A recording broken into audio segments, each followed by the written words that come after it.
जैसे अंदर गेट के अंदर गए, आपकी 3 बारी चेकिंग होती है, आपकी चप्पलों की तक की। वहाँ वैसे तो जूता भी अलाउड नहीं है जेल में, चप्पल भी, आपके चप्पल की भी जांच होगी, हर चीज की जांच होगी। 3 जगह से आपको गुजरना पड़ेगा। मैं बैरक में था, बैरक में एक लड़का, मैं उससे पूछता था, वो हर टाइम यही गाना गाता था। जब भी शाम होती थी हम बैठ जाते थे, नायक नहीं खलनायक हूँ मैं कहा यार यू के सिस्टम है। उसने कुछ कितने क्राइम करे होंगे उसने उसी? क्राइम तो काफ़ी थे उस पर, 20-25 क्राइम थे। आपने कभी ऐसे जेल में मर्डर होते हुए देखा है या गैंग वॉर होते हुए देखी है क्या? बहुत बार देखी है। वो लड़का 1 दिन के लिए रोका गया था जेल में। वो लड़का आया था, जगवीर नाम था उसका, सोनीपत जेल में। काफी गंदी मौत मारा था, बहुत बुरी मौत। उसकी आंखें भी निकाल दी थी, उसकी गर्दन भी तोड़ दी थी। ये चमचे होती ना, जो ये खाने की चम्मच होती हैं, इन चमचों से सुएं बना लेंगे, चक्कू बना लेंगे। ऐसे ऐसे क्रिमिनल्स वैज्ञानिक बने हुए अंदर। उसका अगर जेल में आप ज्ञान देखोगे ना, तो वकील भी फेल हो जाते हैं, साइंटिस्ट भी फेल हो जाते हैं।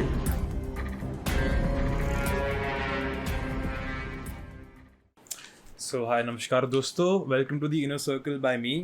सो आज हमारे साथ सुनील लोचब जी है, जो कि भुपणिया विलेज झज्जर से है।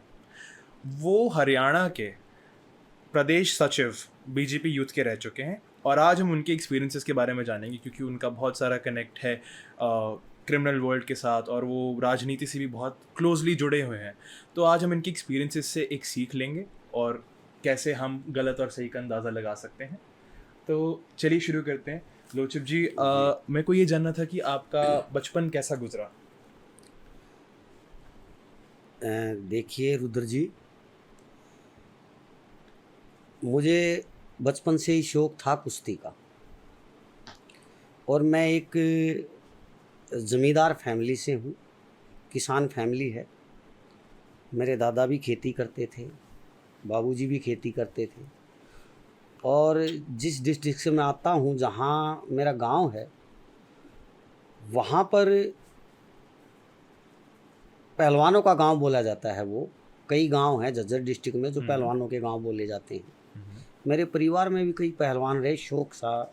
एक जैसे दादाजी को, पिताजी को, चाचा को, मेरे चाचा अच्छे रेसलर रहे हैं राजगीर से, भुपणिया से, फिर हेल्थ डिपार्टमेंट में थे वो। तो हम एक किसान परिवार के लड़के हैं, और हमारे घर मेरे को आज भी याद है, ऊँटनी होती थी उस टाइम पे ऊँटनी से खेती होती थी। मैं छोटा सा था, हमारे घर ऊँटनी थी, खेती होती थी। हरियाणा में ऊँटनी?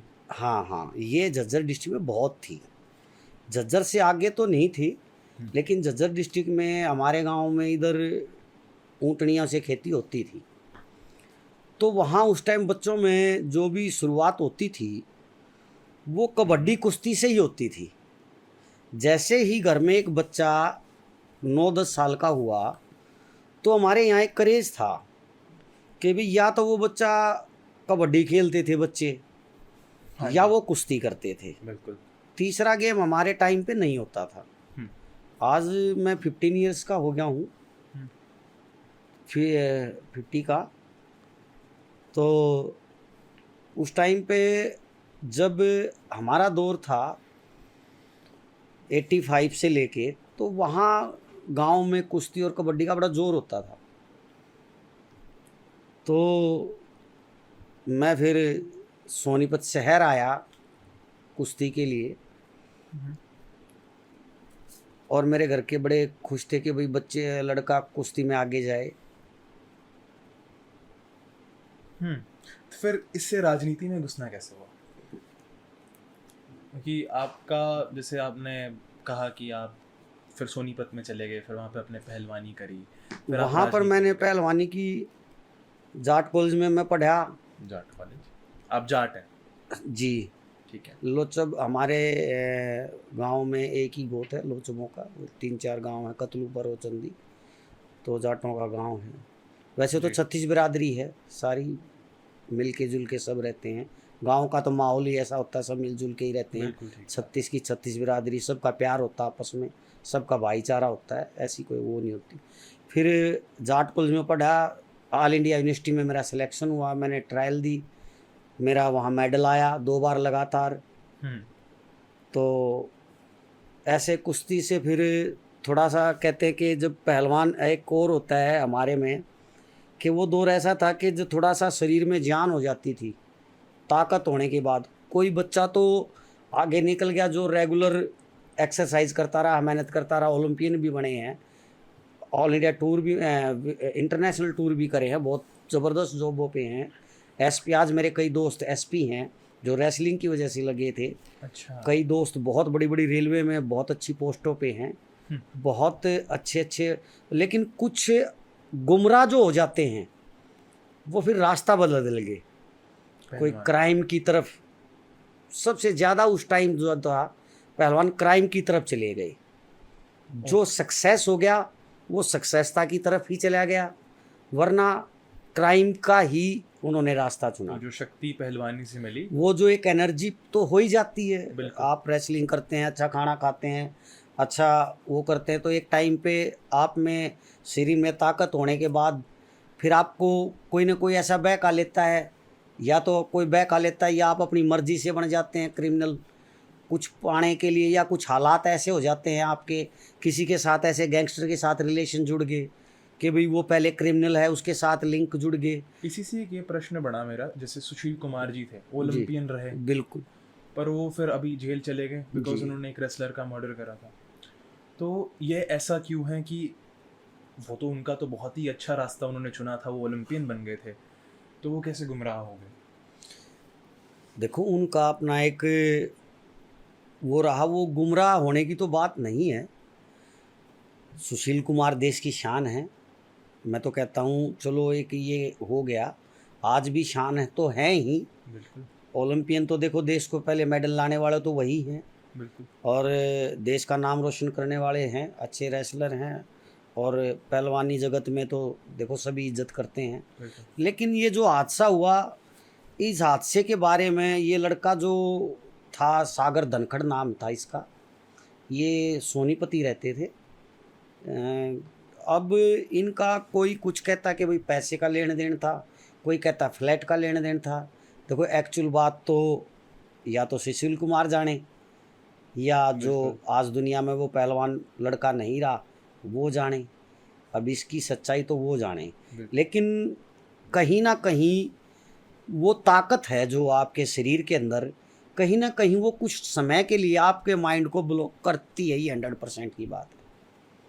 ताकत जब आदमी में होती है, आप किसी को देखो, जिम वाले लड़के होंगे या कोई रेसलर हैं, कभी अगर आपकी चलते रोड पे गाड़ी भी टकरा जाती है तो पीट देते हैं, तो सबसे पहले बदतमीजी की तरफ उतर जाते हैं। बिल्कुल सही बात है। तो ये थोड़ा सा उस टाइम उनको अपने शरीर का कुछ ताकत का एटीट्यूड, अहंकार कह लो इसको, सबसे बड़ी लड़ाई तो अहंकार की है।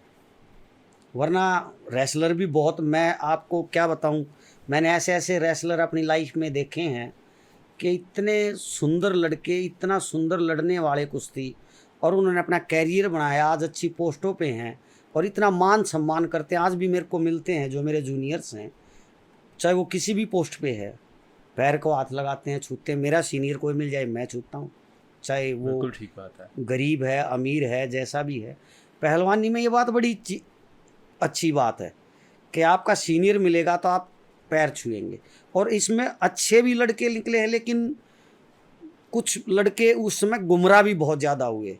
और हमारा जो गुमराह वो था, कुछ सर्कल जैसे बढ़ता चला गया, पहलवानी की तरफ से ध्यान हट गया, और एक अहंकार जो शरीर के अंदर होता है, शरीर में ताकत आती है तो एक तो अहंकार को लगाओ आप अपनी कुश्ती की तरफ, एनर्जी की तरफ, तो वो अच्छा होता है, आप अपनी कुश्ती की तरफ। एक इसको लगाओ आप बदमाशी की तरफ, समाज की तरफ, तो ये आपको हमेशा नुकसान ही देगा।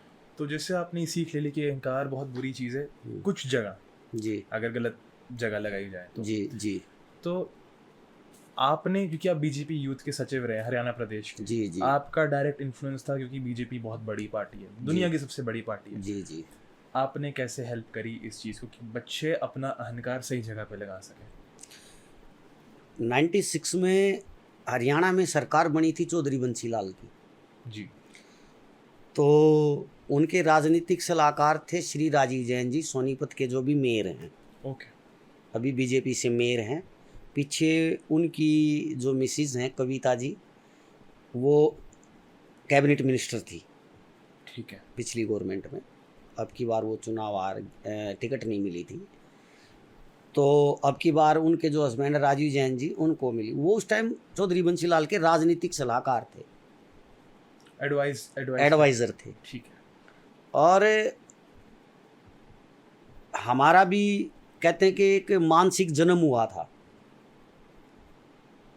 तो रेसलिंग तो करते ही थे, उसके बाद जैसे हमने थोड़ा सा समाज में घूमना शुरू किया, रेसलिंग से हट के थोड़े से आवारा टाइप नहीं बोलते, ये राजनीति में घूमना, हम जैसे लड़कों का बता रहा हूँ मैं। तो बहुत होता था। हाँ, रैलियों में भाग लेना, ये करना। और राजीव जैन जी मेरे राजनीति गुरु रहे हैं। मैं उनके साथ लग गया था 98 में। वो बड़े अच्छे इंसान हैं, बड़े पोलाइट हैं। उन्होंने बस मैं 98 से उनके साथ जुड़ गया। फिर उन्होंने मुझे अविपा होती थी चौधरी बंसीलाल की, उसमें मुझे पद दिया गया था, ग्रामीण का अध्यक्ष बनाया गया था। तो फिर अविपा का विलय हो गया कांग्रेस में, चौधरी सुरेंद्र सिंह के जाने के बाद। सुरेंद्र सिंह ने किया था जाने के बाद, नहीं सॉरी, पहले ही। तब मैंने और जैन साहब ने बीजेपी ज्वाइन कर ली थी। मैं जैन साहब के साथ ही बीजेपी में आया था। तब 30 साल से ऑलमोस्ट बीजेपी में। हाँ जी, तब मैंने जैन साहब के साथ ही बीजेपी ज्वाइन की थी। तब मुझे सोनीपत का एक ही मंडल होता था, तब अध्यक्ष बनाया गया था उसका। जब कभी आपने किसी ऐसे यूथ को रोका हो जो गलत रास्ते जा रहा हो और आपने उसको पकड़ लिया कि यहाँ मत जा क्योंकि मैंने फेस कर रखा है, एक्सपीरियंस करा हुआ है, ऐसे बुरे एक्सपीरियंसेस हुए मेरे साथ? किस चीज़ में, राजनीति में या वैसे लाइफ में? लाइफ में, क्योंकि आप यूथ के प्रेसिडेंट थे। आपका नहीं, प्रेजेंट नहीं था मैं। अच्छा, यूथ के सचिव थे। सचिव था। सचिव थे जी। हाँ, बहुत बार जैसे स्पीच होती थी या दोस्तों के साथ, सर्कल तो बढ़ता ही है और दायरा बढ़ चुका था। हाँ जी। तो बहुत से बच्चे जो गलत रास्तों पे चल रहे थे, भैया चलना चाह रहे थे, तो मैंने बहुत बार उनको रोका भी है, समझाया भी, भाई देखो आप ऐसा ना करें, क्योंकि मैं उस चीज़ को फेस कर चुका हूँ। बिल्कुल। थोड़ा बहुत तो मैं उस टाइम फेस कर चुका था, और बाद में तो मैंने बहुत ज़्यादा फेस किया है। ओके। लाइफ बहुत चेंजिंग आए हैं, बहुत चेंजिंग मेरी लाइफ में रहे। क्या चेंजेस रहे हैं? शुरू में राजनीति जीवन चला, फिर मेरा अपना प्रॉपर्टी का काम था, बहुत अच्छा काम था। और जैन साहब के साथ भी अच्छे, आज भी मेरे उनके साथ बहुत अच्छे लाइजन हैं, और बहुत तेज तरार नेता हैं, बहुत अच्छे नेता हैं। लेकिन मेरी लाइफ में ऐसे मोड़ आ गए कि मुझे क्राइम की तरफ भी मेरा रास्ता मुड़ गया, और जिसका मुझे बहुत बड़ा खामियाजा उठाना पड़ा। ऐसा इवेंट हुआ है, ऐसा कोई एक्सपीरियंस हुआ है लाइफ में कि हाँ यार, आज मैंने ये कर दिया और आज मैं इस लाइफ में घुस चुका हूँ, एक क्राइम वर्ल्ड में घुस चुका हूँ? ऐसा कुछ हुआ होगा आपकी लाइफ में? हाँ, मेरे से अब ये लगा लो, मैंने पहले ही कहा था कि एक अहंकार वाली बात होती है, ना पैसे की लड़ाई, ना ज़मीन की लड़ाई, ना कुछ लड़ाई। वो एक जो, मैं अब क्या कहूँ, वैसे तो 36 बिरादरी के लोग, मैं तो सबको कहता हूँ कि भाई सब जो भी अपने आप में सब मजबूत है, कोई किसी से कम नहीं है। बिल्कुल। लेकिन जो एक जाट जाती है, कोई बुरा ना माने इस चीज़ का, कोई नहीं मान रहा, तो इसको थोड़ा सा लोग जो शुरू से ही इनका एक ये मालिक तरह के, ये किसी का नौकर होना पसंद नहीं करते थे। जमींदार थे, क्योंकि जमींदार थे, खेत में काम करना कम, और पढ़ाई भी इतनी नहीं थी। तो अब मैं कई बार कहता हूँ, वैसे जैसे किसी को बुखार हो जाए, कोई कह रहा है बुखार आएगा ऐसा मत कर, वैसे बोल देता हूँ कि भाई मेरे में बागड़ी खून है, मेरे दादा का, मेरे ताप ना चढ़े। ताप ना चढ़े मतलब ताप बुखार ना चढ़े। हाँ, भाई मेरे ताप ना चढ़े, बागड़ी खून है, दादार का खून है। क्योंकि दादार मेहनती थे। वैसे तो गांव में हर आदमी मेहनती है, देखो सभी ने मिलके मेहनत करी है खेत में, चाहे वो बेचारा गरीब आदमी था, वो मजदूरी करता था, और इसलिए एक अहंकार बच्चे, जैसे हमारे में एक कहावत और है कि पहले गेहूं बिकते थे, अनाज ज़्यादा हो जाता था, पैसे आते थे, उसमें भी लोग क्या कहते थे, अगर झगड़ा हो जाता था गांव में, तेरी मरोड़ का ढूंढा बिकन पीछे आ गए। मतलब अब की बार मेरे गेहूं के पैसे ज़्यादा आ गए, अगर किसी से झगड़ा हो जाता था, मतलब अब तेरे को देखूंगा चाहे थाने में मैंने पैसे देने पड़ जाए। ये बहुत प्रचलन था। और आज भी ये लोग कह देते हैं कि भाई देखे जाट के गेहूं बिक रहे हैं, जाट के धान बत्ती बिक रहे हैं, दूर रही हो, पंगा नहीं लेना, पंगा मत लियो। अगर जाट के पास पैसे आ गए तो आपको उससे दूर रहना है। हाँ, पंगा मत लियो। ठीक है। तो ये एक आप इसको मतलब एक दिमाग बचपन से एक अहंकार में और थोड़ा ताकत में, और एक किसी की ना सुनना, भाई सुनने के आदि कभी नहीं रहे। बहुत कम लोग थे जो सरकारी जॉब पे थे, बाकी तो किसान ही थे सारे बेचारे। बिल्कुल, पुलिस में थे या पुलिस में थे या आर्मी में। आज भी जाट रेजिमेंट है अपनी, आर्मी में बहुत देश में कमाल कर रखा है। वैसे तो सभी आर्मी, मैं सैल्यूट करता हूँ पूरी आर्मी को, सभी जवान सब एक हैं और सभी अपना हिम्मत लगा के काम करते हैं, वो किसी भी कास्ट। लेकिन जाट आर्मी, जो जाट रेजिमेंट है, उनका भी अपना एक रुतबा है। बिल्कुल है। अब एक बार मेडल आए थे 29 बार से, मुझे वो सन याद नहीं, जिसमें से 22 अकेले जाटों के थे। बहुत बड़ी बात है।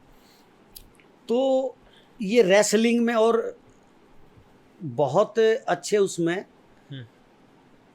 लेकिन कहते हैं कि समय बदला हुआ तो बदलता चला गया। मेरे को एक चीज़ पूछनी थी, जैसे आप भी क्राइम वर्ल्ड में थे, तो आप मेरे हिसाब से जेल भी गए हुए हैं। हाँ, मैं 3-4 बार गया हूँ। 3-4 बारी।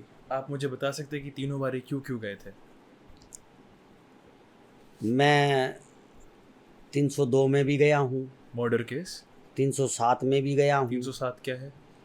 Attempt to murder. Attempt to murder. हाँ, और 3 में भी गया हूँ। और बस 2 ही धाराओं में 3 बारी गए हैं। नहीं, ज़्यादा गया हूँ। ओके, ज़्यादा गए। और आर्म्स एक्ट है, हथियार रखना, इसमें भी गया हूँ। तो मुझे एक चीज़ बताइए, जैसे आप जेल गए हैं तो आपने जेल की पॉलिटिक्स बहुत देखी होगी। हाँ, तो जेल का माहौल कैसा होता है? मतलब जब आप अंदर घुसते हैं तो एक तो खाने की प्रॉब्लम होती है, लोग सारे गंदे होते हैं, तो क्या होता है जेल के अंदर? पहले तो आप मुझे इंटरनल पॉलिटिक्स की बताइए कि एक आदमी होता है जो बैठा होता है सबसे ऊपर, जो वहाँ का सरपंच की तरह होता है, उसकी सब बात मानी जाती है। कोई ऐसा एक आदमी होता ही है कि जेल में? हाँ, बिल्कुल होता है। और मैंने और चीज़ें सुनी है कि खाना भी उसको दिया जाता है सबसे ज़्यादा। नहीं, ऐसा कुछ नहीं है? नहीं ऐसा बाकी और अंदर से अगर कोई काम कराना चाहे बाहर का, वैसे मैंने सुना है कि तिहाड़ जेल से अंदर फ़ोन जाता है, तो ये फ़ोन कैसे जाने लग गया आजकल? देखो, वैसे तो कोई चीज़ अलाउड है नहीं, बिल्कुल। लेकिन जो गैंगस्टर होते हैं, क्रिमिनल हैं, जो बड़े बड़े क्रिमिनल हैं, कहीं ना कहीं करप्शन काम करता है। तो ये आप कह रहे कांस्टेबल्स का, इनको जो गार्ड्स को पैसे दिए बिल्कुल, जाते उनके हैं, बगैर तो आप अंदर कुछ भी नहीं ले जा सकते। कोई अगर अपने लाइक यहाँ पे फ़ोन फंसा ले, क्योंकि मैंने, जब आप अंदर जाते हैं, हाँ जी, तो जैसे डोडी होती है अंदर, जैसे अंदर गेट के अंदर गए, हाँ जी, आपकी 3 बारी चेकिंग होती है, आपकी चप्पलों की तक की। वहाँ वैसे तो जूता भी अलाउड नहीं है जेल में, चप्पल भी, आपके चप्पल की भी जांच होगी, हर चीज़ की जांच होगी। 3 जगह से आपको गुजरना पड़ेगा, कैसे ले जाओगे आप?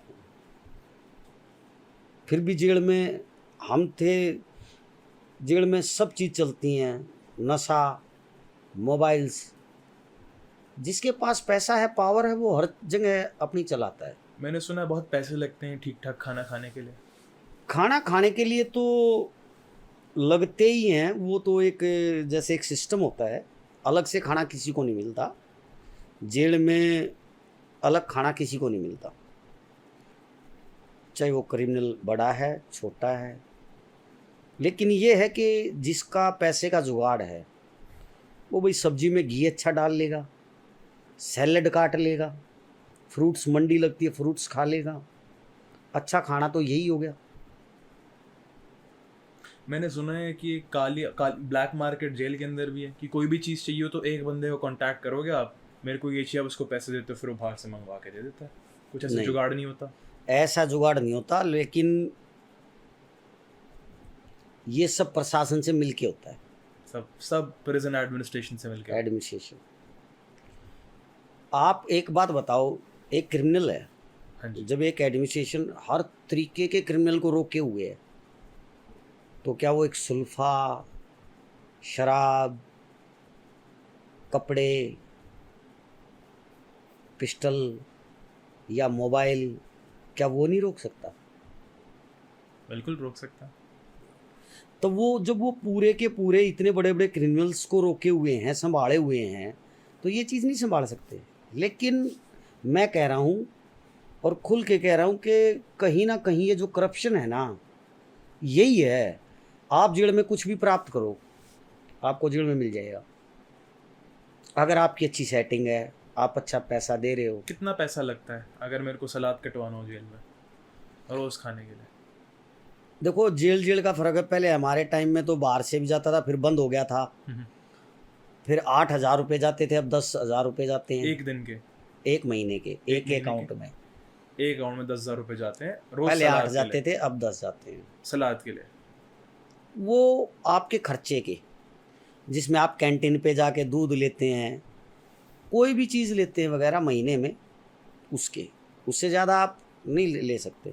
लेकिन वहाँ लोग क्या करते हैं, जैसे उनके काम करने वाले लड़के होते हैं। अब मेरे साथ मेरे काम करने वाले लड़के थे, 3 लड़के मेरा काम जो जेल में करते हैं, बैरकों में। बेचारे गरीब लड़के हैं, उनके पास पैसे नहीं होते, उनको कुछ नहीं, घर वालों का जुगाड़ नहीं है, वो अंदर पड़े हैं, लंबे समय तक बेल नहीं हो पा रही है, तो वो किसी न किसी पैसे वाले या अच्छे से क्रिमिनल के साथ जुड़ जाते हैं। वो उसका अपना खाने का देख रेख करते हैं, वो उनके अकाउंट में पैसे मंगा लेते हैं। तो जैसे खाने का 10,000 रुपये हो गया, अच्छे खाने का क्या होता है अच्छा खाना? नहीं, वो मैं यही तो बोल रहा हूँ, उसको खाना अलग नहीं होगा, वो ऐसे जेल में खाना अलग नहीं होता। तो अगर मैं ना पैसे दूं और मैं पैसे दूं, फ़र्क क्या हुआ? आप ना दो, कोई आपसे पैसे थोड़ी ना लेगा खाने के। हाँ जी। वहाँ कोई आपसे पैसे नहीं लेता खाने के, वो तो आपके खर्चे के पैसे हैं। किस चीज़ के खर्चे? भाई कैंटीन के अंदर एक बात बताओ, हाँ जी। प्रशासन से तो आपको रोटी सब्जी आ गई जी। और वो भी एक नॉर्मल खाना है। नॉर्मल तो क्या कहूँ, बहुत गंदा। मतलब ज़्यादा लंबे समय तक आप उस खाने को खा भी नहीं सकते। तो जैसे सब्जी में घी का तड़का लगाना है, वहाँ भट्टियाँ चलती हैं। जैसे मैं एक बैरक का सरपंच हूँ, हाँ जी। कहने को मैं एक बैरक में हूँ और मेरी बैरक में चलती है, 20 लड़के हैं बैरक में। मैंने सबको कह दिया कि 2-2 हज़ार रुपये पर महीना दोगे। बिल्कुल। मैं बाहर भट्टी चलती है, भट्टी के ऊपर अलग से सब्जी में तड़का लगवाऊंगा, सलाद कटवाऊंगा, अलग से दही मंगवाऊंगा, तो खाना बेहतर हो जाता है। खाना बेहतर हो जाता है ऐसे। ठीक है। और जैसे मंडी आती है, मंडी में फ्रूट्स मंगा लिए, भाई सभी के लिए फ्रूट्स हो गए। तो ऐसे पैसे वाले का ही बहुत से लड़के ऐसे हैं, हमारे साथ भी थे, उन बेचारों का कुछ भी नहीं हो पाता था, कुछ भी नहीं, 10 रुपये भी नहीं, मुलाकात भी नहीं आती थी 2-2 साल तक। और निर्दोष भी बहुत हैं। निर्दोष? हाँ, निर्दोषी पे आते हैं। आपने कभी किसी निर्दोष से बात करी है? अरे मेरे साथ तो ऐसे ऐसे निर्दोष लड़के थे बेचारे। और एक 2 नंबर बैरक थी बुज़ुर्गों की, उसमें बुज़ुर्ग थे काफ़ी। एक तो बहुत अच्छे डॉक्टर थे, गवर्नमेंट डॉक्टर थे, उनका बेटा भी गवर्नमेंट डॉक्टर था। बेटा रहता था दूसरे डिस्ट्रिक्ट में, बिल्कुल। गवर्नमेंट डॉक्टर था अपनी वाइफ के साथ। तो अब कहने को तो देखो हमें क्या पता, लेकिन बात सास ससुर को कुछ नहीं पता था। पति पत्नी में झगड़ा हुआ, किसी बात को लेके पत्नी ने सुसाइड कर ली। पूरा परिवार की उम्र कैद हुई थी जेल में। वो जो उसके फादर थे, माँ थी, बुजुर्ग आदमी, दोनों जेल में पड़े थे। ऐसे ऐसे तो बहुत पड़े हैं वहाँ। ऐसे ऐसे 307 के केस। लड़कियाँ पहले साथ में घूमती हैं, फिर उनकी कोई डिमांड पूरी नहीं हुई तो मुकदमा 376 का लगवा दिया, वो पूरी जेल में 20 साल की सजा लेके अंदर पड़े हैं। रेप का केस करवा दिया। कुछ तो सच्चे हैं जो एक्चुअल रेप है, वो तो एक्चुअल उन सालों को तो फांसी हो जानी चाहिए, बिल्कुल, लेकिन निर्दोष भी बहुत हैं। वही है, वही सेम एक लॉ का, एक कानून का गलत फायदा भी उठाया जा सकता है। बिल्कुल बिल्कुल, इसका गलत फायदा मैं खुल के बोलता हूँ, कानून का बहुत लड़कियों ने गलत फायदा भी उठाया है। और मैंने जेल में देखा है लोगों को रोते हुए, और मैंने ये एक्चुअल वहाँ सब पता चल जाता, वहाँ कोई बात नहीं लुको पाता, छुपा ही नहीं सकता वहाँ बात। आई थिंक मैंने सुना है जेल के अंदर बहुत ज़्यादा मर्डर्स होते हैं, बहुत ज़्यादा मारा जाता है, मारपीट होती है। हाँ, वो एक डोमिनेंस, वो अहंकार को ही रखने के लिए जेल बस में बस बस जेल की सबसे बड़ी जो है, जेल में चाहे गैंगवार हो जाए वो भी एक अहंकार होगा, वो भी सिर्फ वर्चस्व की लड़ाई है। चाहे जेल में मारपीट हो, वर्चस्व हर जंग है। ये जो बदमाशी, ये गैंगस्टरी था, ये बदमाशी का जो तबका है, और ये बदमाशी क्यों करते हैं, ये सब वर्चस्व की लड़ाई है। वर्चस्व मतलब जैसे अपने आप को बड़ा दिखाना दूसरे से, अपने आप जो कंपेयर करते हैं तो ये दिखाना कि जैसे मैं इससे बहुत बड़ा बन जाऊं, दुनिया मुझे राम राम करे, सलाम करे, मैं जहाँ से निकलूं 10 लड़के डर के खड़े हो जाएं, दुकानदार से मैं फ्री में सिगरेट पी लूं, ठेके पे शराब फ्री में पी लूं, जहाँ से मैं निकलूं गाड़ी वाला की कोई जैसे कपड़े फ्री में दुकान पे से ले आऊँ। मोस्टली तो बच्चों को यही चीज़ें इस तरफ खींचती हैं कि टोरा होता, और टोरा, एक टोरा एज ए आप बोलते हैं जैसे रेवनी भाषा में, कि टोरा दिखाने के लिए गाने भी बहुत बनते हैं इन्हीं चीज़ों पर। हाँ, ये बड़ा गंदा कल्चर चला हुआ है कि कुछ लोगों ने इसको ऐसा बना दिया, एक गाने बना के। जैसे मैं बताता हूँ, कौन कहता गाने से बालक नहीं बिगड़ते, मैं बताता हूँ। जब ये गाना है ना, खलनायक, नायक नहीं मैं खलनायक हूँ, संजय दत्त का गाना है वो पिक्चर का। हाँ जी, हाँ जी। उस गाने ने सुनने बहुत बालक हमारे टाइम में क्रिमिनल बने हैं।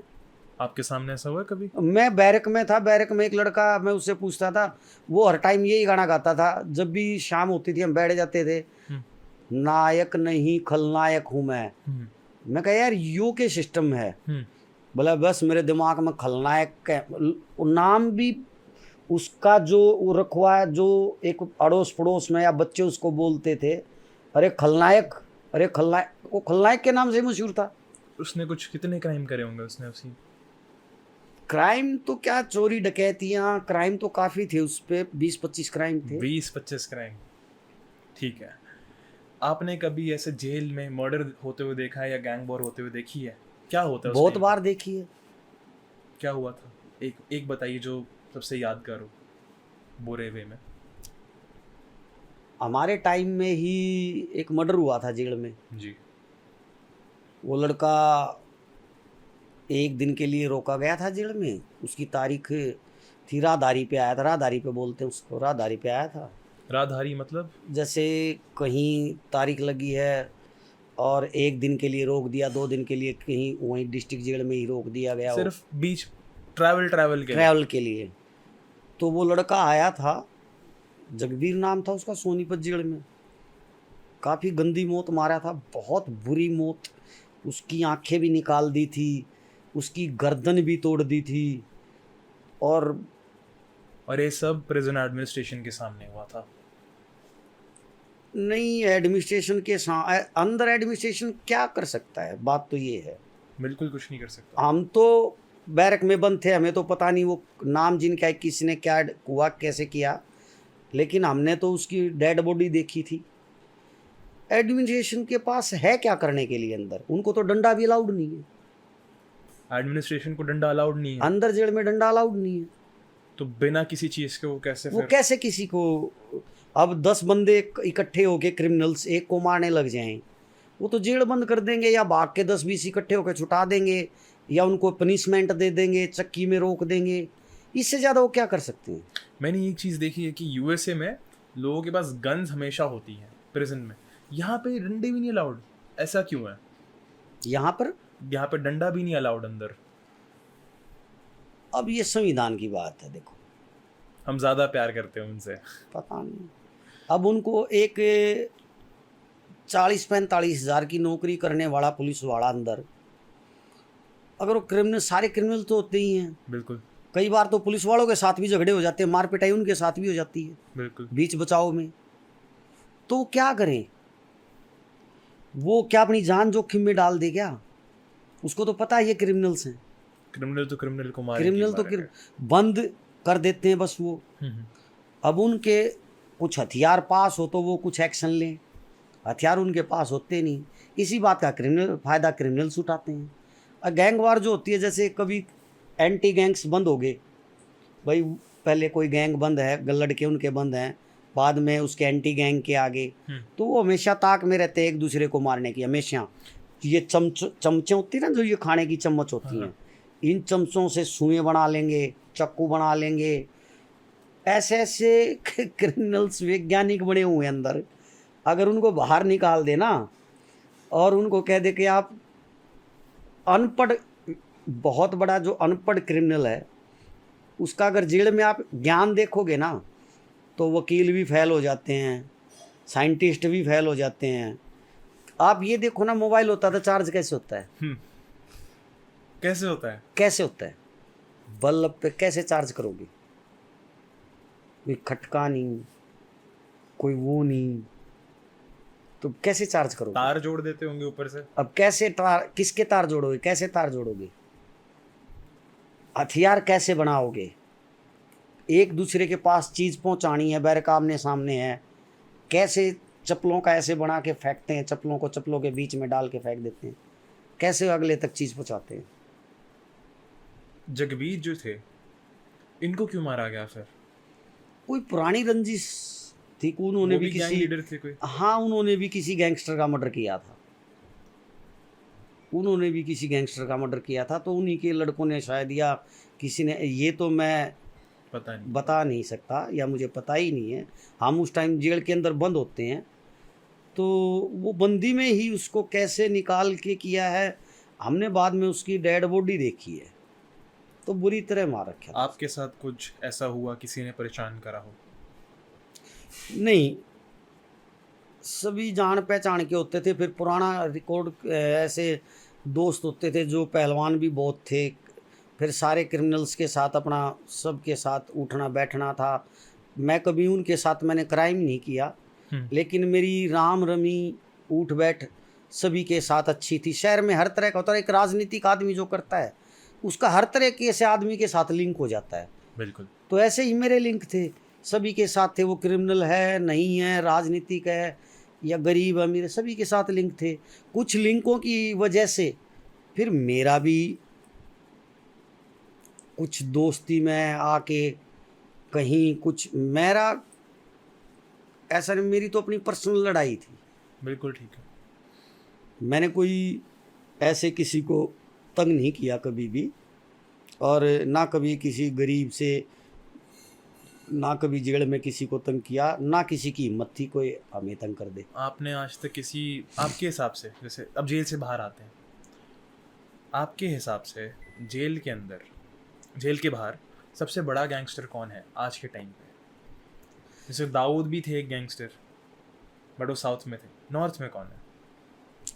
देखो, ये तो जो क्वेश्चन है आपका,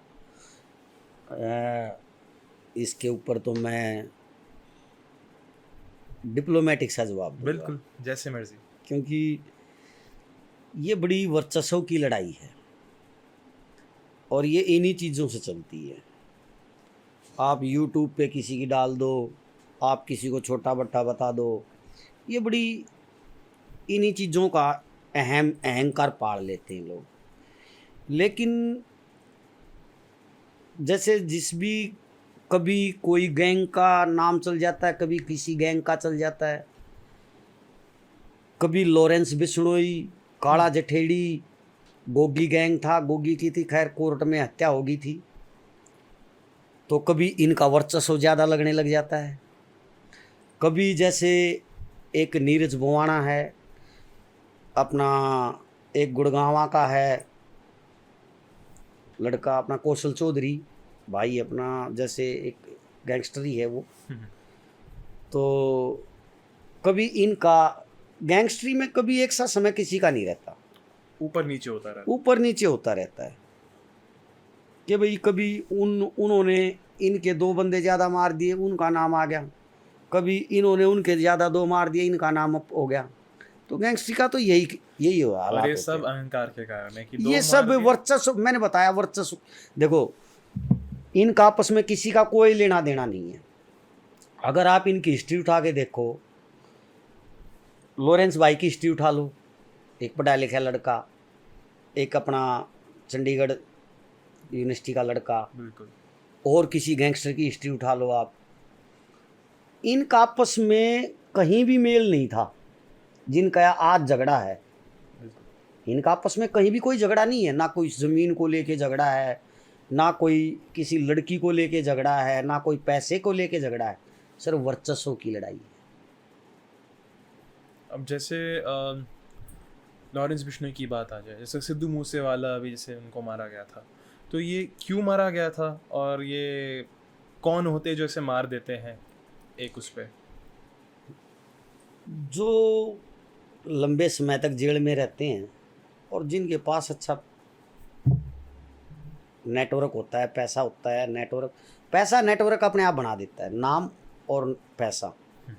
आपका नेटवर्क जेल में बैठे बहुत अच्छा बन जाता है। अगर जेल में आप बैठे हो और आपके पास अच्छा पैसा है, आपके पास नाम थोड़ा सा आपका ठीक है, तो आपका नेटवर्क बढ़ता चला जाएगा। ऐसे भी गैंगस्टर मैंने देखे हैं बहुत मर्डर करके, जिनको रोटी भी नसीब नहीं जेल में। मतलब जो भूखे मरे हैं, जिनके 8,000 रुपये भी खाते में ना आते, मुकदमे देखो उनके ऊपर तो 20-20, 25-25 मर्डर हो गए, मुकदमे। हाँ, ट्रायल्स। और मैं कहता हूँ कि नेटवर्क चलता है पैसे से और आपके नाम से।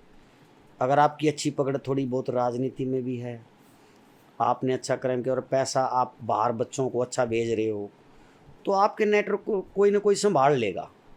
आपके जो पीछे रहा है कोई ना कोई साथी, वो आपकी लाइन में घुस जाएगा, वो नेटवर्क बढ़ाएगा। लड़कों को आजकल बच्चे गुमराह बहुत हो जाते हैं। आजकल नशा, एक तो ये चिट्टा, एक स्मैक, और कुछ हवाबाजी के चक्कर में, हैम के चक्कर में, बड़ा दिखने के चक्कर में किसी न किसी गैंग से जुड़ने को तैयार रहते हैं। ये गैंगस्टर जो लोग जो नॉर्मल लोगों को मारते हैं और वो जो ड्रग सप्लाई करते हैं, ये अलग अलग है कि दोनों चीज़ें एक आदमी कर सकता है? क्योंकि आज तक जैसे अगर आप देखोगे अमेरिका की बात करें, पाब्लो एस्कोबार और भी बहुत सारे लोग होते थे। वो चीज़ें नहीं है। वो यहाँ नहीं देखो, वो चीज़ें इंडिया में पॉसिबल नहीं है। 1-2 चीज़ तो होगी, लेकिन वो चीज़ पॉसिबल यहाँ नहीं है। यहाँ तो एक क्राइम का मोटिव ही दूसरा है।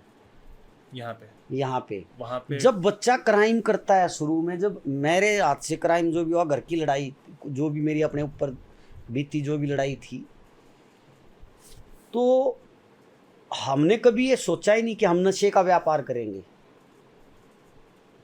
और मेरे हिसाब से वो लोग अलग हैं जो एनडीपीएस के मुकदमों में अंदर आते हैं, और वो जो क्रिमिनल है वो अलग हैं, गैंगस्टर अलग हैं। वो इन चीज़ों में नहीं घुसते।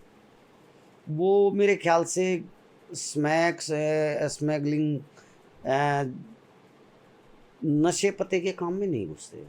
हवाला तो कर, या कोई और चीज़, तो ज़मीन जायदाद का कब्जा वगैरह है भाई, इन चीज़ों में, ज़मीनों के काम में तो घुस जाएंगे। नशे के काम में गैंगस्टर नहीं घुसते। वो अलग तरह के ही, मैंने तो जेल में अलग ही देखे हैं। एनडीपीएस के जो लड़के हैं वो इतने दिलेर नहीं होते। अच्छा, तो जो एनडीपीएस में करता है, जो ड्रग सप्लाई करता है, वो मारता नहीं है। हाँ, और जो मारता है वो सिर्फ मारता है। वो मारता है, और उसका रीज़न ड्रग्स नहीं है। उसका रीज़न ड्रग्स नहीं है। ठीक है, ओके। तो मेरे को एक चीज़ पूछनी थी, जैसे इंडिया में क्राइम क्या होता है, अनऑर्गेनाइज्ड होता है कि ऑर्गेनाइज्ड होता है? जैसे अगर आप देखोगे आजकल बहुत सीरीज़ में चल रहा है, वो सूट पहन के लोग जाते हैं और बस एक गोली में टमका देते हैं।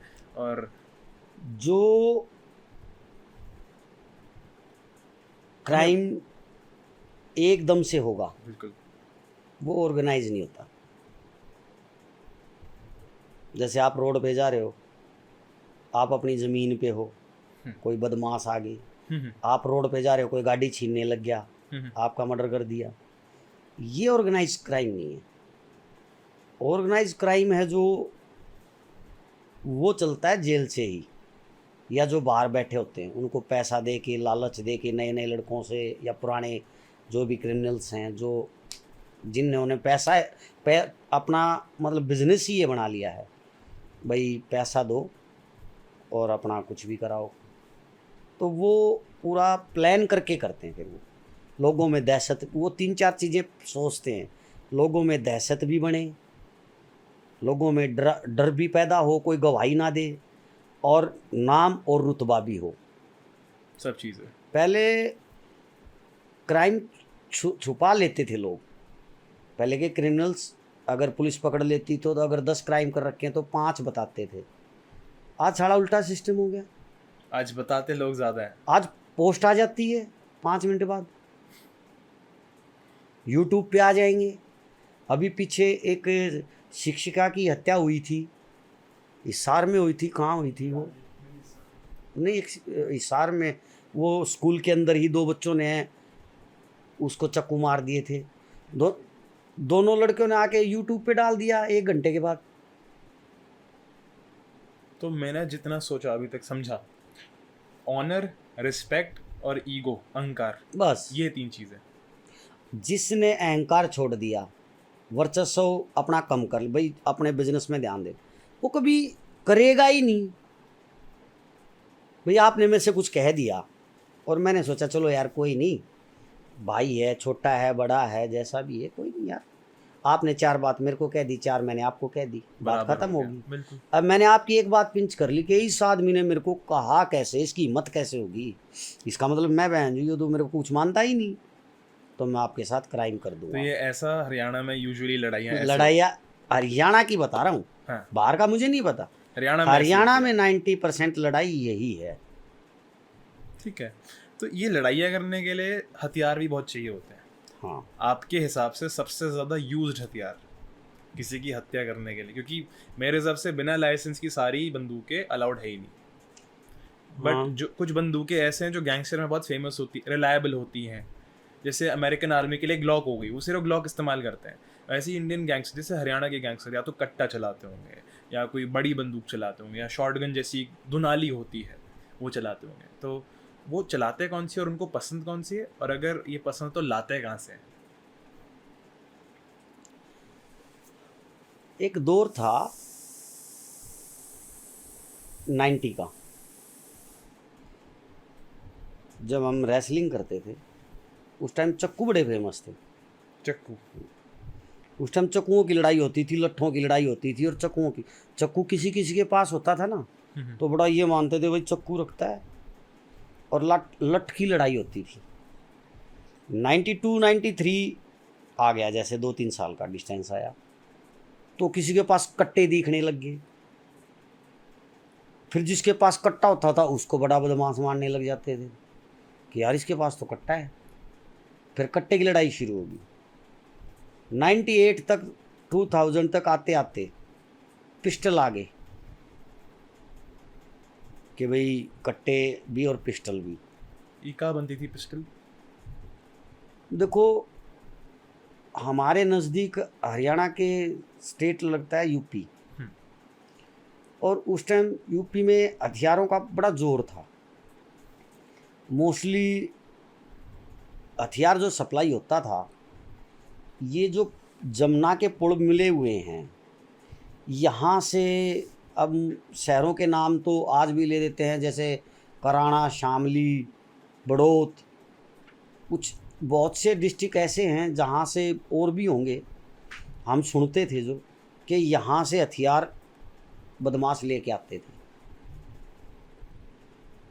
और जब एक कट्टा मिल जाता था 1700-1800 में, एक पिस्टल मिल जाती थी 12,000 में, 8,000 में, 10,000 में, ऐसे मिल जाया करती। कौन से दौर में? ये 2005-6 में। एक कट्टा और एक पिस्टल में फ़र्क क्या है? मैंने सुना कट्टा फट भी जाता है। कट्टे में एक गोली डलती है और पिस्टल में आपके 9 गोलियां डलती हैं, 7-9, जैसा जितनी बड़ी मैगजीन हो डाल लो। पिस्टल तो बहुत तरीकों के हैं। 9 के हैं, 30 के हैं, कैलिबर 4.2 के हैं, तो बहुत हैं पिस्टल के। तो अलग अलग मैगज़ीन होती हैं सबकी, किसी में ज़्यादा गोलियां डलती हैं, किसी में कम। गोली की पावर के हिसाब से किसी की कम होती है, किसी की ज़्यादा। तो जैसे मान लो मेरे पास एक कट्टे की गोली है, अगर वो किसी को लग जाए, मान लो यहाँ छाती पे लगे, और वो एक पिस्टल को कंपेयर करें कि पिस्टल भी वही लगी है, कौन सी ज़्यादा ताकतवर है? कट्टे की। कट्टा ज़्यादा ताकतवर है। कट्टे की जो गोली होती है वो 315 की, वो तो कट्टे के ऊपर निर्भर है, 315 का है कितने का है। लेकिन उसकी गोली कट्टे की, जब हम कोई भी गैंगस्टर क्राइम कराता है मैन, अगर वो शाना बदमाश है, पुराना बदमाश है, तो आज भी अगर कोई क्राइम कराएगा ना, तो वो पिस्टल को कम, और कट्टा जरूर होगा उसके बच्चों के पास, कि लास्ट में अगर पिस्टल से नहीं मरेगा तो कट्टे की एक गोली मार देगी। कट्टा फट भी सकता है मेरे हिसाब से। पहले फट जाते थे जब वो सस्ते टाइम थे, जब वो सस्ती नाड़ बनती थी, कम उसकी लोहे की नाड़, वो कम की बना दे, फट जाते थे बहुत। आजकल तो सब कुछ हाईटेक हो रखा है, कट्टे भी हाईटेक हो रहे हैं। काफ़ी गैंगस्टर AK-47 भी यूज़ करते हैं। हाँ, काफ़ी गैंगस्टर AK-47 भी यूज़ करते हैं, लेकिन आज तक ऐसे गैंगस्टर तो खैर बहुत ही लॉयल, जो बहुत बड़े हैं, जैसे जिन पे केस लगे हैं। अब जैसे सिद्धू मूसेवाला की आपने जिक्र किया, उनकी हत्या हुई, तो उसमें AK-47 से भी खतरनाक गन थी। क्या बात कर रहे हैं? हाँ, रशिया की थी वो, जो पुलिस ने बताया, जो हमने अखबार में पढ़ी। हाँ जी, हाँ जी। जो अखबार में पढ़ी और जो हमने वो पढ़ी, वो रशिया की 92 या कौन सी गन थी पता नहीं मुझे, लेकिन वो AK-47 से भी खतरनाक बता रहे थे कि भाई उससे भी खतरनाक गन है। तो ऐसी भी चली थी वो गन भी। अगर किसी को वो गन खरीदनी हो तो कितने की पड़ती होगी वो? अब ये तो मेरे को पता नहीं, क्योंकि मेरा तो इनके साथ कभी लाइसेंस रहे नहीं। हाँ जी। और इतनी बड़ी गन्स बहुत बड़ा गैंगस्टर ही अफोर्ड कर सकता है, क्योंकि उसको पता है एक बार फंस गया तो मकोका लगती है। मकोका? मकोका एक जैसे दिल्ली में लगाते हैं केस है, जिसमें बहुत बेल भी नहीं हो पाती, और अगर कहते हैं कि बेल तो क्या, मतलब ज़िंदगी काफ़ी ख़राब हो जाती है, जितना बड़ा क्रिमिनल जेल में ही पागल हो जाता है। संजय दत्त पकड़ा गया था शायद। संजय दत्त पे टाडा थी। उस टाइम एक टाडा मकोका की तरह ही है। अच्छा। टाडा का दूसरा रूप मकोका है। ओके। तो जितने भी ये बड़े गैंगस्टर हैं, जैसे दिल्ली में हैं, नीरज थे, गोगी हैं, और भी बहुत से हैं, काला जटेड़ी, और भी होंगे बहुत से। तो मेरे हिसाब से इन पे मकोका ही होगी, तभी इनको सबसे ज़्यादा बड़ी जेल और सबसे अंदर रखा गया। इनकी सेफ्टी भी है, इनकी गैंगस्टरी इतनी ज़्यादा है, नाम इनका काफ़ी चला हुआ आपस में, लॉरेंस की, नीरज की, अब क्या किसी की कहनी, लेकिन चलती रहती है, गैंगवार भी चलती रहती है, आपस में वर्चस्व की लड़ाई है छोटे बड़े की।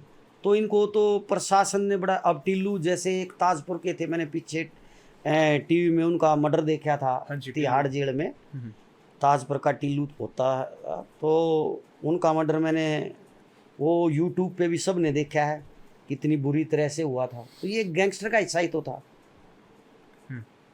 ये गैंगस्टर का हिस्सा ही है। कभी इंटर स्टेट वॉर नहीं हुई है, जैसे हरियाणा की गैंग ने जैसे विकास दुबे से लड़ाई कर ली क्योंकि वो यूपी के थे? ऐसा है, गैंगस्टर आपस में मदद कर देते हैं, लड़ाई नहीं करते ऐसे, अलग अलग स्टेट के। हाँ, क्योंकि जैसे आर्मी होती है, आर्मी लॉयल होती है देश के प्रति, वो अपने देश के लिए जिएगी मरेगी। गैंगस्टर, अब मेरे यूपी में कितने संबंध हैं, किसके साथ बॉम्बे तक संबंध हो मिल जाए एक गैंगस्टर के, किसी के भी। तो आप किसी गैंगस्टर को उठा के देखो, अब लॉरेंस के ये लगा लो, विदेशों तक संबंध है, और बदमाश बहुत बंद हैं जेल में, उनके भी विदेशों तक संबंध है। तो ऐसे यूपी वाले हमारी, जो मैं गैंगस्टर, अगर मैं गैंगस्टर हूँ, हाँ जी, और मैंने कुछ कराना, तो मैं अगर यूपी का लड़का कोई मेरा साथ देगा तो मैं उसको ले लूँगा, और कोई यूपी वाला मेरा साथ मांगेगा तो मैं उसके साथ चला जाऊँगा। यहाँ ऐसा नहीं होता। हाँ, वर्चस्व की लड़ाई है, जो गैंग बटे हुए हैं, ये अक्षेत्र नहीं। तो देखी जाए ये बात थोड़ी अलग चली गई है। डाकुओं में और गैंगस्टर में फ़र्क क्या होता है? क्योंकि डाकू सिर्फ अपने या तो चंबल के इलाके में ही रहते हैं और जो भी ट्रेनें आती हैं उनको लूट लेते हैं। आई थिंक वो ठग होते हैं। देखो, अब तो डाकुओं का ज़माना बिल्कुल नहीं है चंबल में। ये आज के दिन एक भी डाकू नहीं है। आज से 12 साल पहले सब निपटा चुके हैं। सब ने सिलेंडर कर दिया था। कुछ बूढ़े होके बेचारे अपना सिलेंडर कर गए, कुछ मारे गए। और जब से मोदी जी पीएम बने, इन्होंने 2 चीज़ों पे बड़ा ध्यान दिया, जो देश बड़ा ग्रस्त था। मैं ये इसमें मोदी जी की बड़ी तारीफ करूँगा और अमित शाह जी की, कि आपने सुना होगा पहले ये लिट्ठे आते थे, नक्सलाइट, हाँ। वो आज कहाँ हैं? कभी जेल पे हमला, कभी किसी गांव पे हमला, आए 50 को मार के भाग गए, 100 को मार के भाग गए, 200 को मार के भाग गए। एमपी झारखंड, आप उधर के एरिया में जाओ, एमपी झारखंड, कुछ छत्तीसगढ़, कुछ ऐसे नक्सलाइट एरिया थे कि आप वहाँ ना तो रोड बना सकते, ना बिजली, ना पानी। लोग आदिवासी की तरह रहते हैं। लेकिन बीजेपी सरकार में जब ये आए तो मोदी जी और अमित शाह ने ये काम बढ़ा, वहाँ आर्मी लगा दी। पहले पुलिस थी, आर्मी भी थी, लेकिन वो इस तरीके से छूट नहीं थी। अब छूट दे दी। इन्होंने खुली छूट दे दी। मारो बहन चो दिन को, जो आना चाहे आ जाए, टेबल पे समझौता करे, अपना आप समर्पण करे, जाओ, वरना बहन चो गोली खाओ। तो ये बड़ा, आज नक्सलाइट कितना कम हुआ। ऐसे ही चंबल में हुआ। शिवराज चौहान की सरकार थी, वहाँ भी आर्मी भेजी गई, पुलिस भी वहाँ स्ट्रिक्ट थी। फिर धीरे धीरे वो चंबल ख़त्म ही हो गया। डाकू एक अलग और गैंगस्टर में अलग। पहले गैंगस्टर को डाकू कहते थे, आज गैंगस्टर इंग्लिश शब्द गैंगस्टर है। सच बात ये है। डाकू और गैंगस्टर में फ़र्क क्या, बताओ ना, क्या फ़र्क है? मेरे हिसाब से उनका भी गैंग होता था, हथियार होते थे, 50 आदमी होते थे, किसी को मार देते थे, पर वो सिर्फ लूट करते थे। गैंगस्टर लूट नहीं करता, कम करता है, उनके लड़के कर देते हैं, करते होंगे एक्स्ट्रा। आजकल तो लूट तो कौन करता है, मंथली मांग लेते हैं किसी से भी फोन करके। अब तो मंथली का जमाना आ गया, लूट का जमाना कहाँ रह गया। अब तो भाई साहब डाकू लूटते थे, वो तो घर घुस के, किसी के घर शादी है, कुछ है, और लेकिन ऐसा भी सुना है मैंने कि वो गरीबों में भी बांटते थे। जैसे करण औजला को अभी धमकी आई थी कि मुझे 50 लाख दे दो, 1 करोड़ दे दो। तो आजकल इंडिया में फैशन सा हो गया, और नॉर्थ इंडिया में तो खासकर फ़ोन करने का और मंथली मांगने का। कौन गैंगस्टर किससे मंथली मांग रहा है, किसी को नहीं पता। लोग मजबूर हैं। पुलिस प्रशासन, ये नहीं कि पुलिस प्रशासन कुछ नहीं कर रहा, पुलिस प्रशासन भी बहुत मुस्तैद है, बहुत ज़बरदस्त काम करता है। जैसे अब हरियाणा में नायब सिंह सैनी साहब ने खुली छूट दे दी पुलिस को कि बहन जो, और योगी जी ने, आपने देखा होगा, यूपी जो कहते थे कि यूपी नाम सुनते ही थर थर आदमी की यहाँ कांपने लग जाते थे। आज यूपी में आप निकल जाओ, कोई राइट नहीं होती, कोई कुछ नहीं होता, कोई डर ही नहीं है। ऐसा ही हरियाणा में अब नायब सैनी साहब ने भी खुली छूट दे दी है। कभी क्राइम नहीं चाहिए, लेकिन पहले से अब क्राइम कम हुआ है, होता आ रहा है धीरे धीरे। लोचक जी, मुझे ये पूछना था कि एक शार्प शूटर होता क्या है, और अगर कोई शार्प, और हम क्वेश्चन उस पे थे कि कितने पैसे लगते हैं किसी को मरवाने में। देखो, ये आदमी आदमी पे डिपेंड है, पर कोई एवरेज होता होगा? नहीं, कोई एवरेज नहीं होता।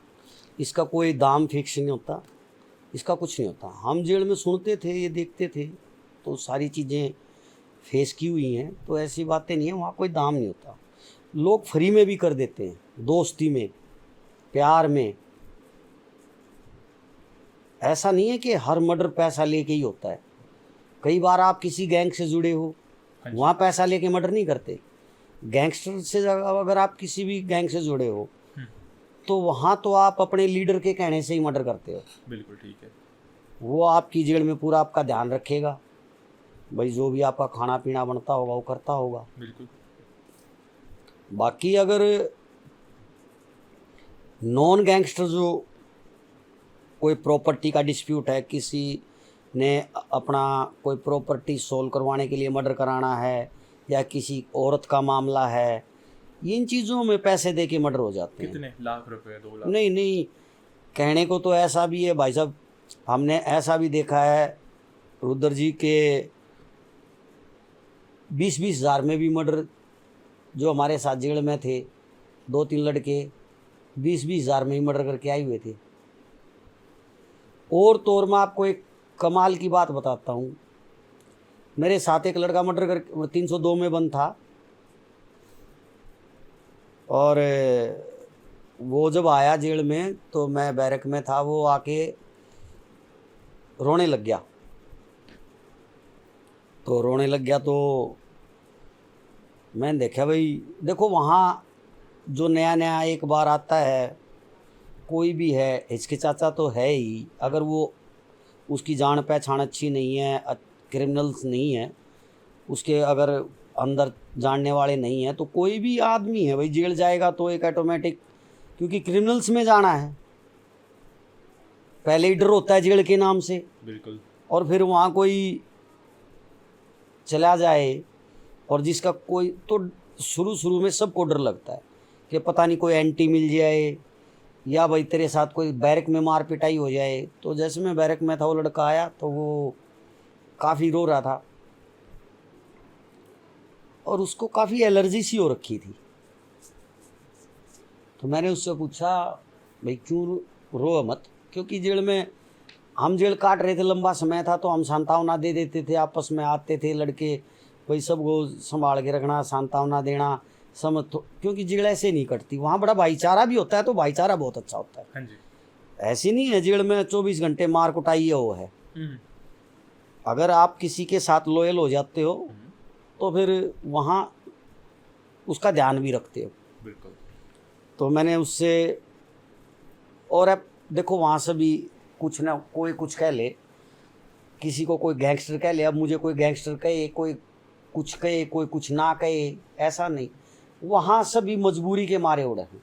कुछ, मैं ये नहीं कहता, 65% लोग तो शौकिया हैं, जिन्होंने शौक में बदमाश बने हैं, बाकी 35% तो मजबूरी में ही लोग हैं।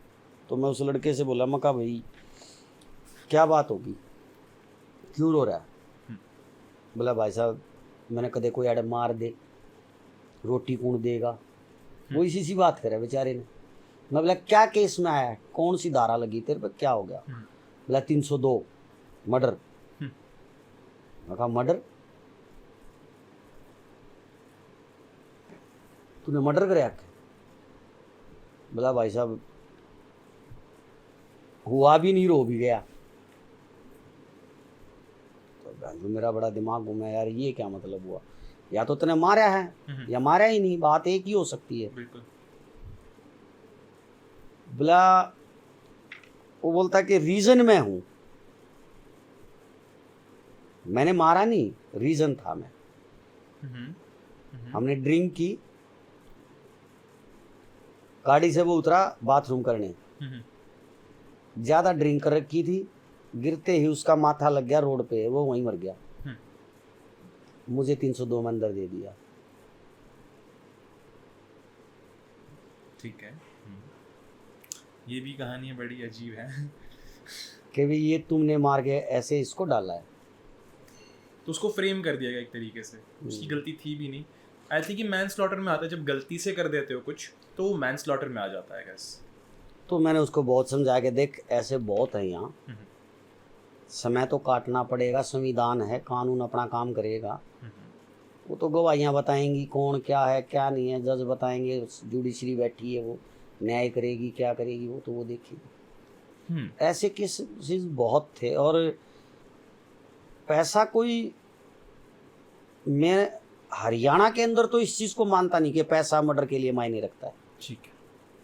हाँ यूपी के अंदर मैं सुनता था, काफ़ी यूपी के लड़के हमारे साथ बंद होते थे, वो ज़्यादा वो थे। पैसा लेके मारते थे। हाँ, पैसा लेके कुछ कर देते थे, लेकिन हरियाणा में हर मर्डर पैसे के लिए वैसा बिल्कुल भी नहीं है। इससे मेरे एक और प्रश्न आता है, जैसे कोई ऐसा इवेंट हुआ आपकी लाइफ में जिसने आपको ऐसे कर दिया हो कि यार अब ये छोड़ना पड़ेगा, अभी मुझसे और नहीं होएगा, ये बहुत गलत हो गया है। जैसे अशोक सम्राट कलिंग में एकदम से रुक गए थे कि भैया ज़्यादा खून हो गया है, अब हमें रुक जाना चाहिए, अब हम बौद्ध धर्म अपना लेते हैं। देखो, ये लाइन ऐसी है, एक बार आप पे दाग लग जाए ना, हाँ जी। तो आपको खुद कोशिश करनी पड़ती है।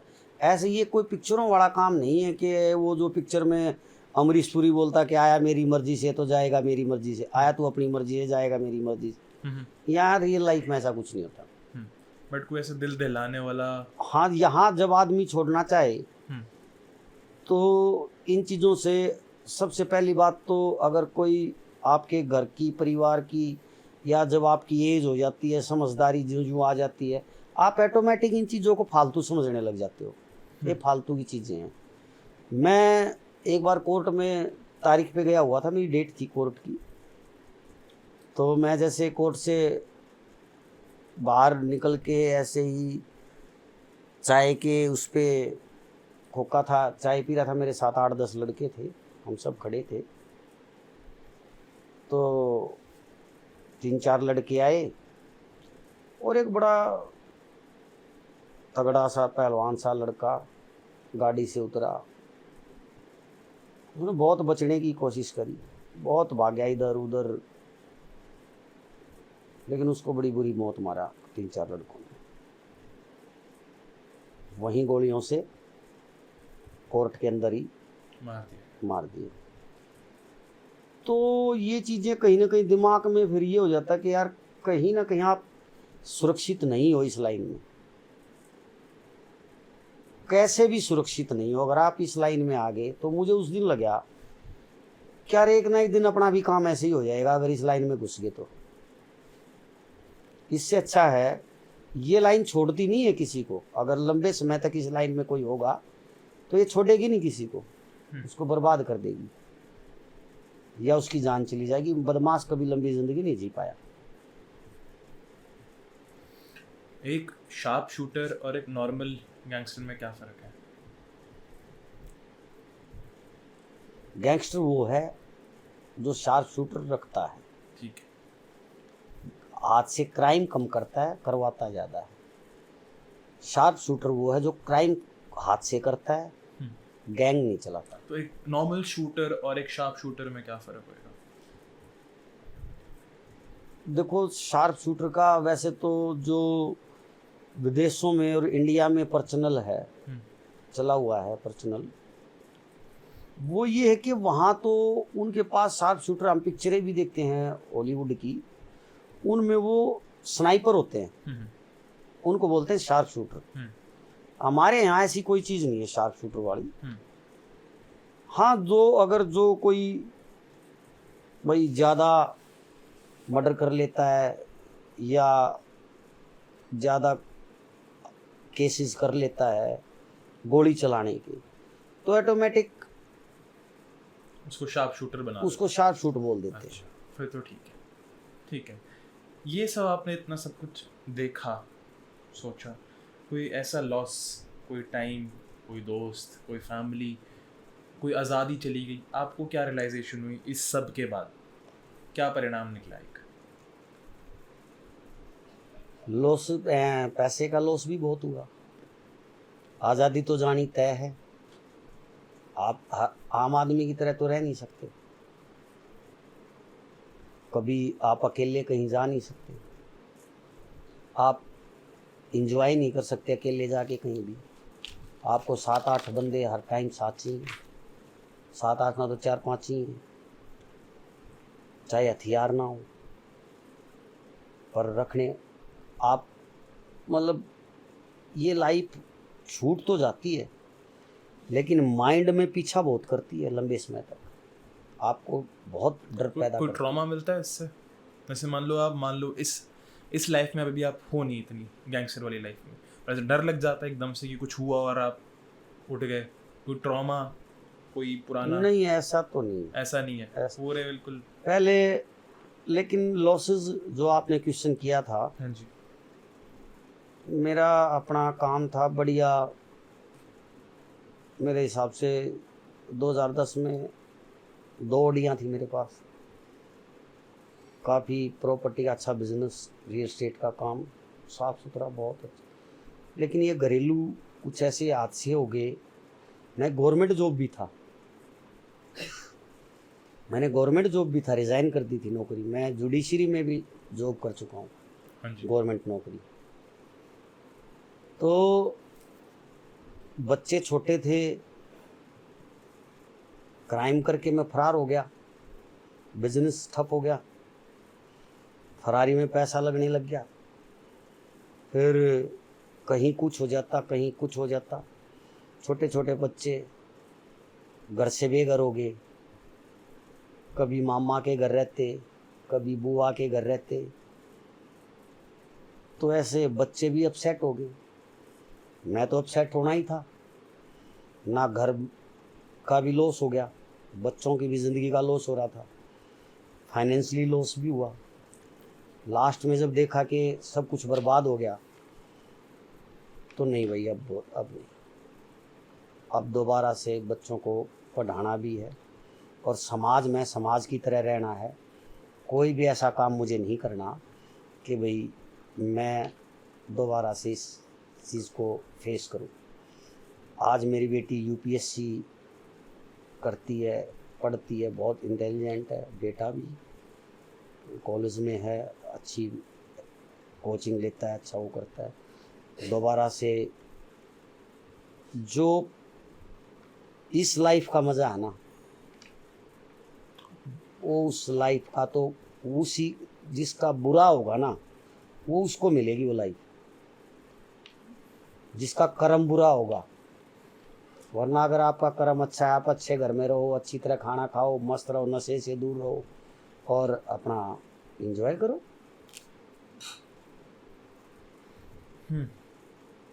तो इससे आपको ये क्या सोशल लेसन क्या मिला आपको? अगर हमारे यहाँ पे हमारे पॉडकास्ट को कोई यंगस्टर देख रहा हो, कोई छोटा बच्चा देख रहा हो, तो मैं तो यही कहूँगा कि आजकल जो ये व्हाट्सएप के बहुत गुंडे हैं जो बच्चों को बहकाने का काम करते हैं, बड़ी बड़ी बातें करते हैं, उनसे इंस्पायर ना हो, उनकी बातों में ना आए। और सबसे बड़ी बात तो मैं यही कहूँगा यूथ को, जो मैं पहले कह रहा था कि हमारे टाइम में सब कुश्ती कबड्डी करते थे, गेम करते थे, नशे से दूर रहते थे। तो बच्चे कोई ना कोई अपना गेम करें जिसमें शारीरिक विकास हो। शारीरिक विकास होगा तो मानसिक विकास भी अच्छा होगा। तो आप गेम करें, इन चीज़ों की तरफ ना जाएं और अपना गेम करके अपना शरीर बनाएं, नशे से दूर रहें। और बिल्कुल इस लाइन पे तो मैं एक संदेश देना चाहूँगा अपने युवा साथियों को भी, बच्चों को भी, कि भाई इस लाइन से बिल्कुल दूर रहें। ये आपको बर्बादी के सिवाय लास्ट में कुछ नहीं देगा। आपका घर बर्बाद हो जाएगा, माँ बाप थाने कचहरी के चक्कर काटेंगे, जेल में आपकी मुलाकातों पे खड़े रहेंगे और आप ऐसा गंदा फील करोगे एक समय पे जाके कि आप अपने आप को माफ़ नहीं कर पाओगे।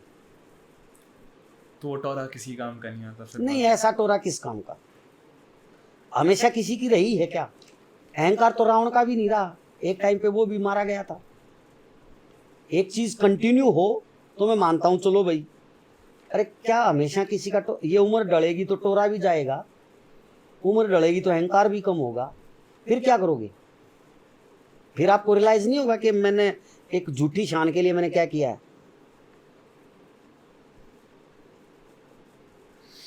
बिल्कुल ठीक है। ये परिणाम हमें मिलता है दिन, और हमें ये लेसन मिलता है इस कॉन्वर्सेशन के बाद कि टोरा, ये जो एकदम से खुशी मिलती है वो टोरा आने पर, हाँ, और अगर आप उसको कंपेयर करो एक सीधा साधा जीवन से, सुंदर जीवन, उस टोरे को और वो जो खुशी है, जो अगर आपके अंदर कोई एक्साइटमेंट होती है या आपके अंदर जहाँ पावर है, उसको गेम में लगाओ, अच्छे काम में लगाओ उसको। किसी की पूछ पकड़ के क्या घूमना है? आप खुद सक्षम बनो, अच्छे बनो, पुलिस अधिकारी बनो और अधिकारी बनो, समाज सेवा करो, शिक्षक बनो, स्पोर्ट्समैन बनो। आज तो स्पोर्ट्स का इतना क्रेज है कि बच्चे हमारे ओलंपिक में जा रहे हैं। तो इससे हमें अच्छा, और आई होप इस कॉन्वर्सेशन से आपको पता लग गया हो कि अच्छे और बुरे का अंदाज़ा कैसे लगाया जाता है।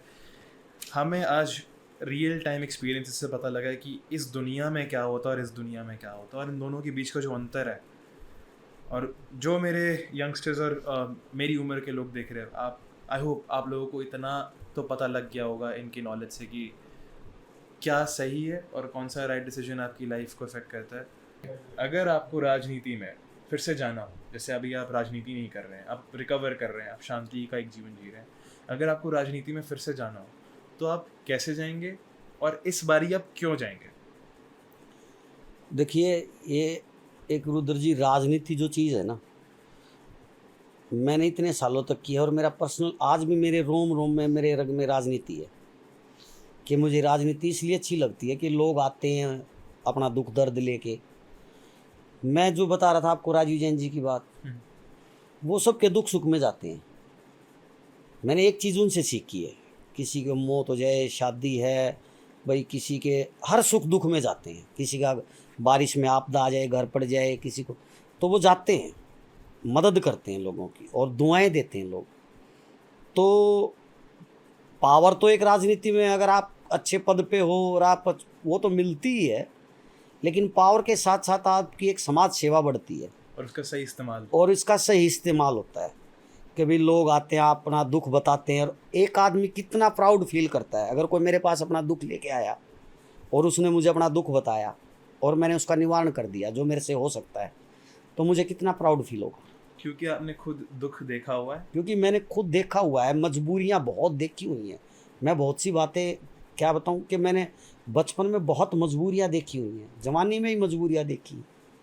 लेकिन कहते हैं कि भाई पावर जिसके पास होती, आदमी नेता क्यों चुनता है, सरकारें क्यों चुनता है, कि वो उनके काम करे, चाहे वो सड़कों का है, बिजली का है, पानी का है, उनका पर्सनल है, इसलिए तो करता है। और मैं तो सच बताऊं, राजनीति करना चाहूँगा। अभी भाई लोगों में बैठना उठना, लोगों के काम आना, उनके काम करना अच्छा लगता है। तो राजनीति की तो बात हो गई, आप कौन सी पार्टी में जाना चाहेंगे और क्यों जाना चाहेंगे? देखिए, मैं,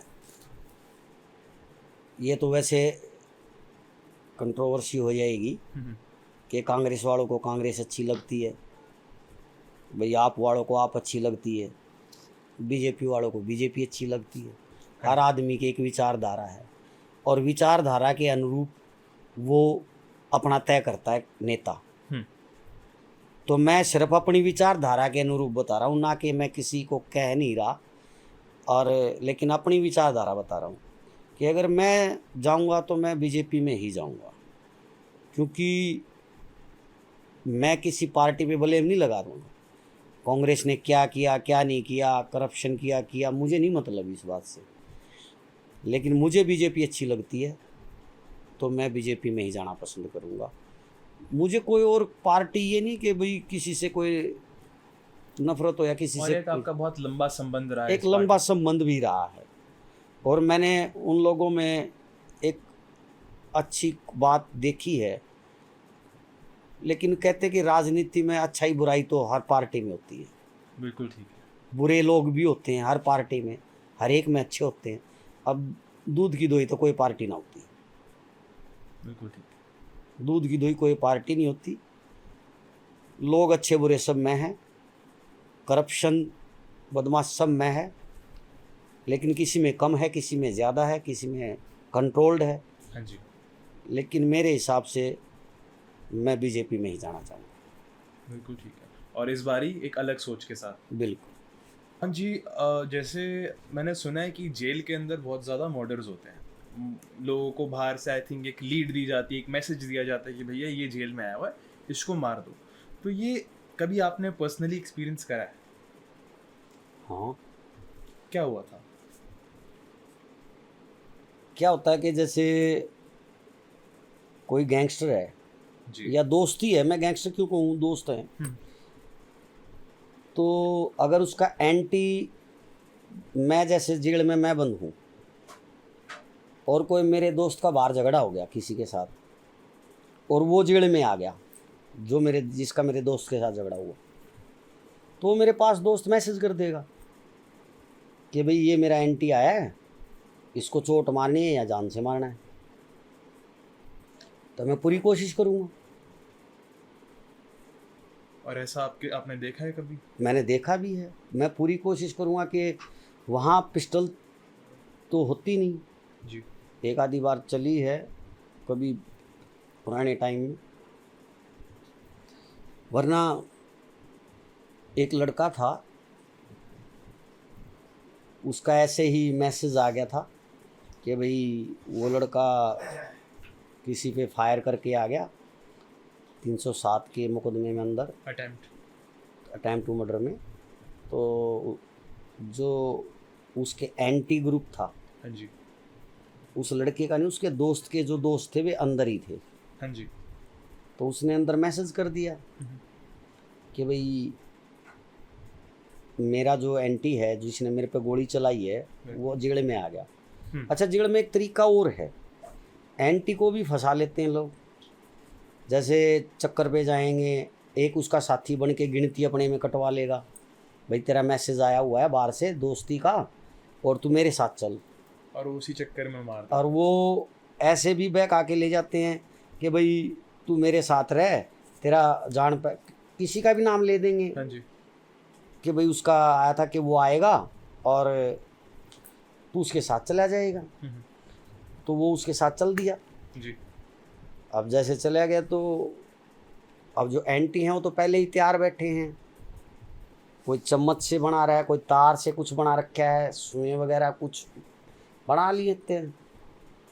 तो वो लड़का सुबह बाथरूम में अपना कोलगेट कर रहा था और एकदम से 5-6 लड़कों ने उसको दबा लिया। हाँ जी। उसकी आवाज़ तक नहीं आने दी, उसके मुंह में कपड़ा ठूस दिया, उसको बहुत बुरी तरह तारों से, चम्मच के जो चक्कू बने थे काफ़ी बुरी तरह मारे हैं उसको। वो जाके हॉस्पिटल में उसको रेफ़र किया गया, तुरंत पुलिस आई, पूरी बैरक जेल बंद कर दी गई, उसको उठाया गया, फिर